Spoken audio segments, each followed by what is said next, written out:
Hi there everybody, I'll introduce myself. My name is Julia and I'm a print designer and also the CEO and founder of Sunsmith Studio in Barcelona, Spain.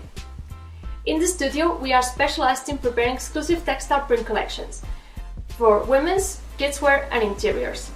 As a matter of fact, the textile industry requires a certain techniques and specs in terms of preparing the files for print, because most of the companies need to do it in screen printing or rotary. In this course we will learn step by step how to create a seamless repeat pattern and make the final file ready to go to the printing house. Not all the artworks need to be treated the same way, so during the practice we're going to show you two different examples, one with a watercolor abstract and another with geometric motifs, so you can be able to work both ways. Let's start!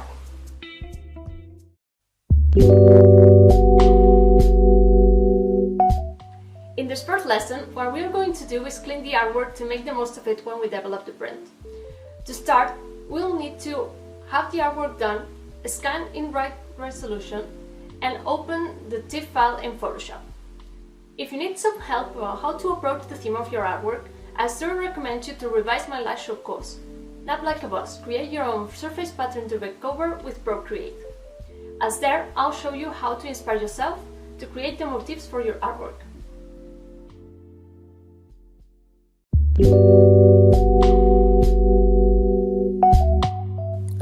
First of all, we need to open the scan file in Photoshop and then cut out all the borders where there's no artwork, so we can make sure that all we have left inside the artboard is worth it to use. When you cut this, remember to leave empty the ratio and the DPIs. We don't want to alter the measurements at this step, as we always want to preserve the best quality from the scanning. Then we can retouch the colors using the tools that we have in Photoshop. My favorite ones are the levels and selective color layers, but you can also use the camera raw filter that is in the menu bar. Then merge all the layers and save the document.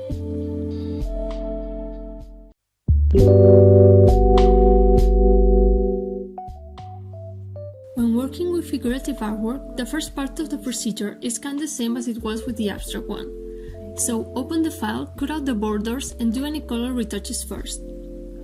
As in this case we have figurative motifs and background, when going the color retouches, we need to think about making the background the plainest, or in this case the whitest as possible, so we can get rid of it easily later on.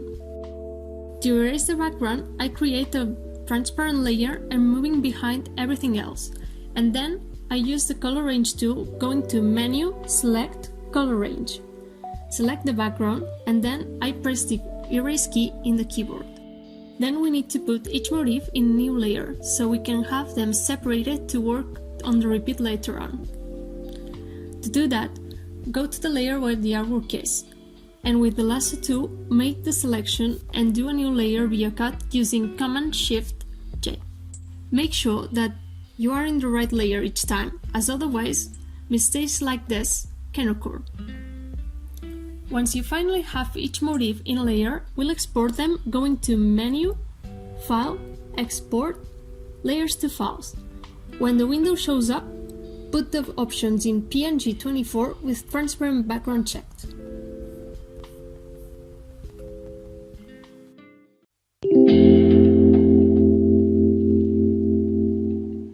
After we have our artwork clean and ready, it's time to think about the placement.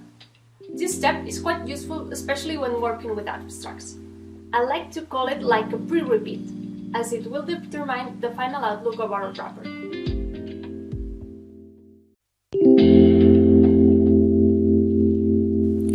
First, we have to create a new file in Photoshop with the measurements we think it would be the best for the artwork.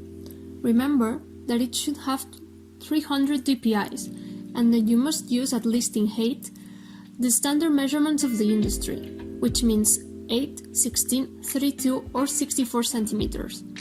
It's always better to have both sides of the artwork in the industry measurements, even if you are working in a rectangle instead of a square.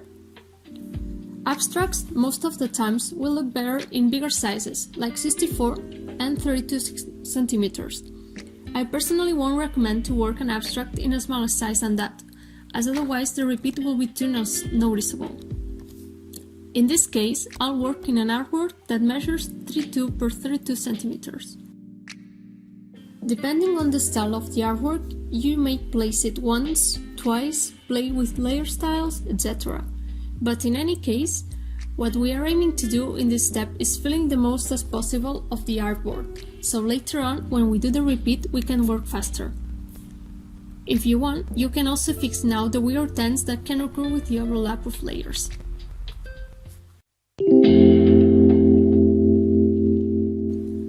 When we're working with figurative motifs, the easiest way to go for it is using Illustrator. So first of all, we'll create an artwork with the measurements we think that they are the best for the print we are aiming to develop. Remember that we should stick up to the industry sizes, have the document in 300 dpi and make sure we are working in RGB. This last thing is quite important, as in Illustrator we normally work by default in CMYK, and that will make our colors change and our file to be heavier, and we are not interested in that. After we have our document created, we're going to place the PNGs we've done in Photoshop, and then use the artwork to make a provisional placement. Here it goes a trick. To have better results later on, you shouldn't let motifs cross the sides of two of them, one vertical and one horizontal, and make them cross on the other two left. In this case, I've made them cross the right and the bottom line, and let free the top and the left side.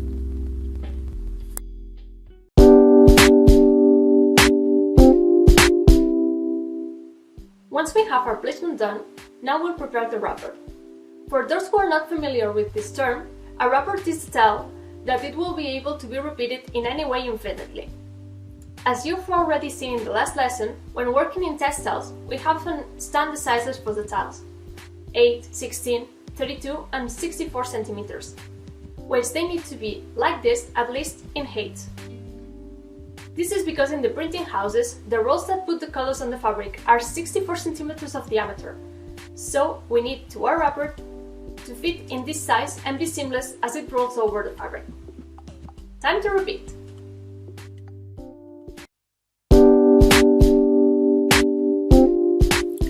First of all, we need to cut the file into the shape of the artwork, making sure that there's nothing sticking out of what we can see. This step is really important, as otherwise, when we try to do the repeat, it will create weird effects that we don't want there. After that, if you have more than one layer, you should merge them in one, using Command E.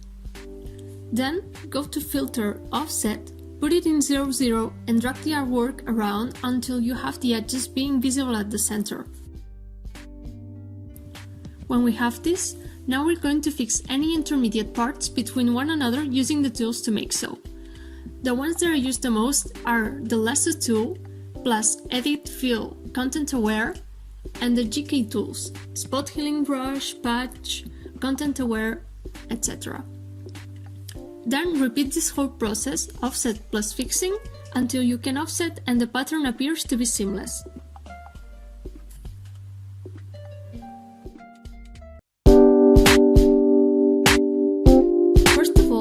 Select all the elements in the artboard and go to Menu, Object, Pattern, Make.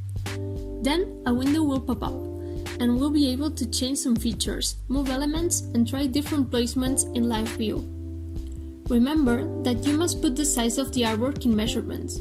In my case, as I have a 3:2 artboard, I'll put 320 mm in each side. This live view, you can also see where the repeating tile is sitting and see the effect it does as a repeat. You can touch the settings as dim the copies, show hide the tile edge, and when you finish with that, save it and now it will appear in the swatch panel. Once you have it there, drag it off and select All. Then ungroup everything with Command-Shift-J and search in the layers for a layer called Path. Select just this path layer and go to Menu, Object, Arrange, Bring to Front. Then select everything again and make a clipping mask using Command 7.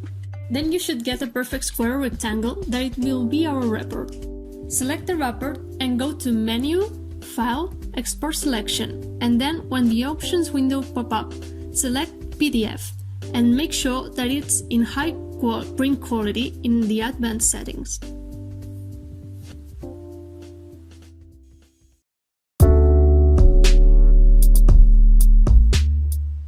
Caring about details will upgrade our prints to the next level. Making a print with no flaws is a tough job, as we'll probably need to go back and forwards several times. Anywho, this will add value to the final piece, and that's why it's important to take time and patience this step needs, and make sure everything's perfectly neat at the end. Revising is more like a Zen moment, so take a deep breath and let's start.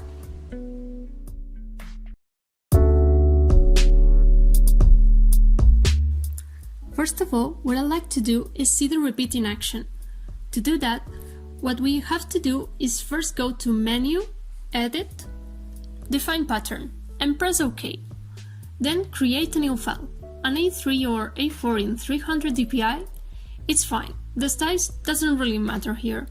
And unblock the background layer. Then apply to this layer the pattern overlay effect, and scale it in less than 100% so you can see the repeat. There, you will be able to notice if there's anything that you want to change. If you see anything that you want to change, go back to the wrapper and keep on editing like we did before, using the lasso plus fill content aware or the J tools like the spot healing brush, patch, content aware, etc. In this step, also zoom and check if there's any flow like dust from scanning, a line from the repeat, or any weird space to amend as well. Repeat the whole process until you feel it's fine. Revising a figurative, it will be a lot more easier than an abstract, as when creating the wrapper in Illustrator, we've already seen how the outcome will look, and this will possibly avoid any flaws now. To start, open the PDF file in Photoshop with the bounding box option. As the wrapper will appear with transparent background, what I used to do at this step is add the layer below with a plain color to make it as a background. Then it will be easier to see if there's anything that we don't want here. After that, we'll do the same process as we've done with the abstract. Go to Menu, Edit, Define Pattern, and press OK. Then create a new file, an A3 or A4 in 300 dpi, and unblock the background layer. Then apply the pattern overlay effect and scale it in less than 100% so you can see the repeat. In this case in particular, I've seen a tiny space in this motif and I want to get rid of it. To do that, I'll go back to the original file and use the stamp tool to cover it. We'll repeat the whole process until we make sure that the repeat looks the way we want to.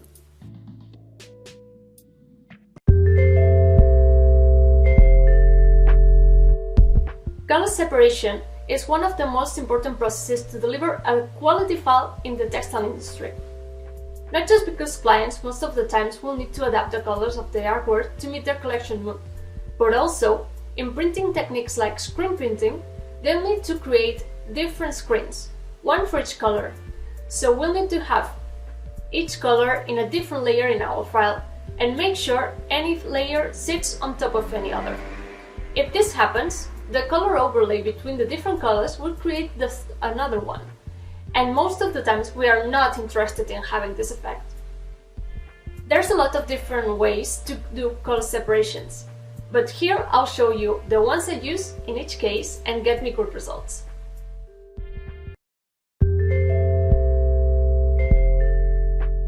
To preserve the original artwork, what I used to do is create a copy of the file and open it in another tab. Then, what we have to do is change the color mode to index color and try which number of colors between 2 and 9 has the best outcome. You can also toggle the preview check so you can see the before and after and select the option that looks closer to the original one. Remember that not always more is better, and we have a great outcome with less colors will be better for production, as less colors means cheaper production cost, so clients will be happy. Make sure also that the other options are like these ones I'm showing, as over the years I've been trying a lot of them and those are the ones that have the better results. When you have it, go to Menu, Image, Mode, Color Table. Click on every color, omit the transparent, and click OK when the color picker appears. This will make it appear on the swatch panel. Once you have all the colors there, switch the color mode to RGB and then go to Menu, select Color Range. With the fuzziness in 0, select each color from the panel and press OK. Cut out each color with Command-Shift-J and put it in the new layer. After that, erase the original layer that now is empty. Then select each layer with Menu, select Low Selection and clean all the layers over and below using the Erase key from your keyboard. This process will make sure that any color is lying on top of any other. To finish, we make a new layer and fill it with a plain white, and we put it below everything else. This won't affect the result during the production, it just simulates the white of the fabric and gets a better visualization on screen, letting us imagine the final effect when printed.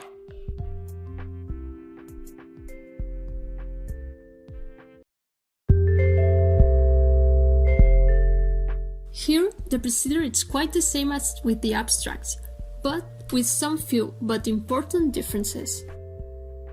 First of all, we create a copy and we have them all open in different tabs. After that, we have to erase the background layer we already have in the original document. And then follow the same procedure we've already seen. Change the color mode to index color and try which number of colors within 2 and 9 has the best outcome. You can toggle and untoggle the preview check so you can see the before and after and select the option that looks closer to the original one. When you have it, press OK and then go to Menu, Image, Mode, Color Table. Click on every color, omitting transparent, and click OK when the color picker appears. This will make it appear on the swatch panel. Once you have all the colors there, switch the color mode to RGB and then go to Menu, select Color Range. With the fuzziness in 0, select each color from the swatch panel and press OK.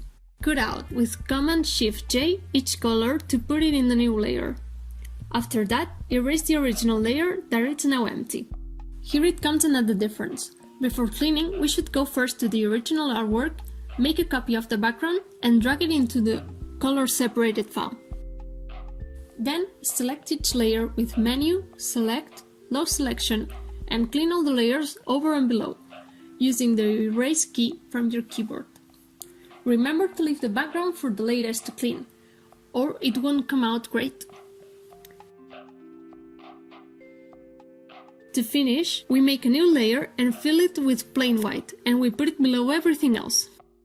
This won't affect the result during the production, it just simulates the white of the fabric. It gets a better visualization on screen and let us imagine the final effect when printed.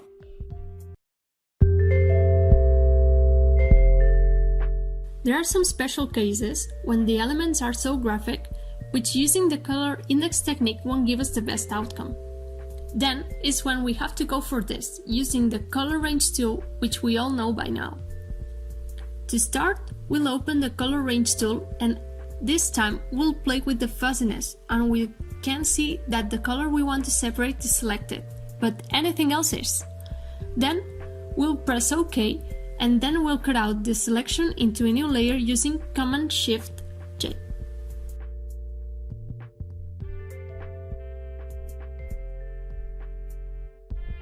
If in this process there's any part with a slightly different color that we think we could go together with a color we've already separated, we should merge them together using Command-E.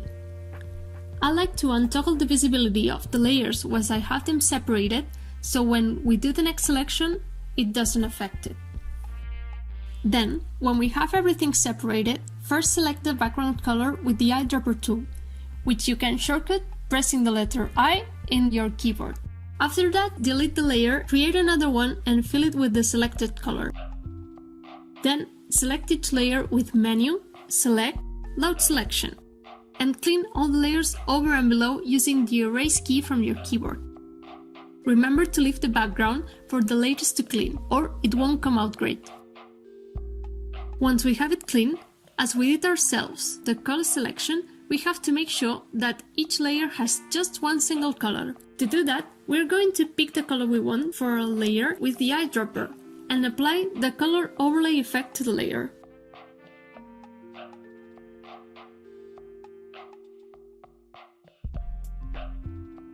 After doing that with all the layers, we should rasterize the layer styles to save data.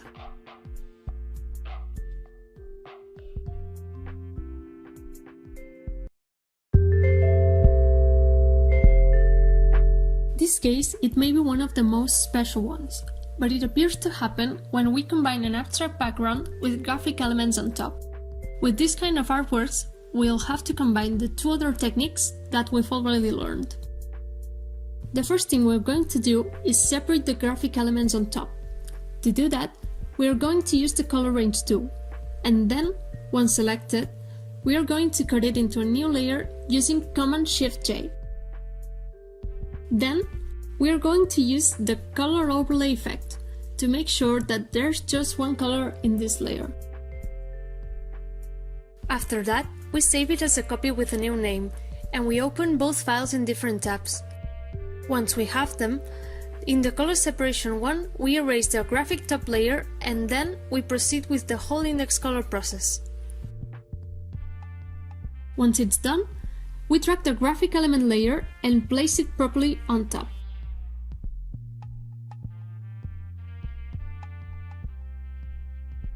Then, proceed with all the cloning process like usually.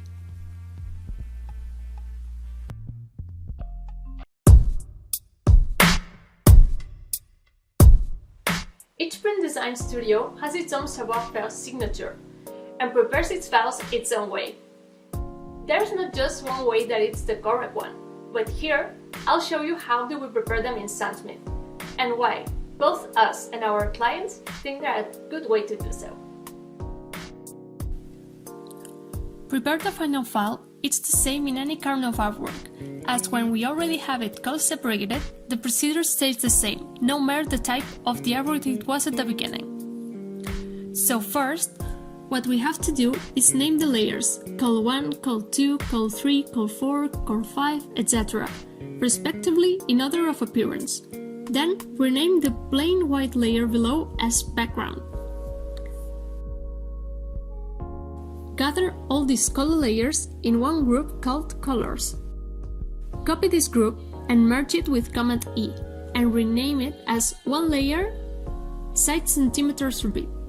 In case that the width and the height are different sizes, we do the same, but putting the two side centimeters beginning with the height. Then drag the original artwork and rename the layer with the same system as the last point, but adding the word original in capital letters before the details. Put this layer in a group called digital and place it at the back of all the layer groups. Then block all the layers and save the document. We've finished!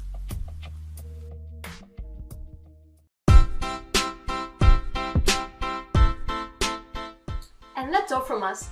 Hope that this course has been useful for you, and that now you can feel confident about how to develop great prints and make them ready to be printed in the textile industry. We really encourage you to keep on practicing them and let your creativity flow. Please don't hesitate in putting any doubts or suggestions in the comments. We'll be more than happy to answer all of them. All the team of the studio will be so glad to see your creations, so if you post them on Instagram, you can tag us using @sandsmith.studio and hashtag your post with SandSmith Skillshare so we can gather them in one space and showcase your work in our stories. Follow us and let's make this community grow. Thanks for watching and hope we can see you in the next courses. Bye!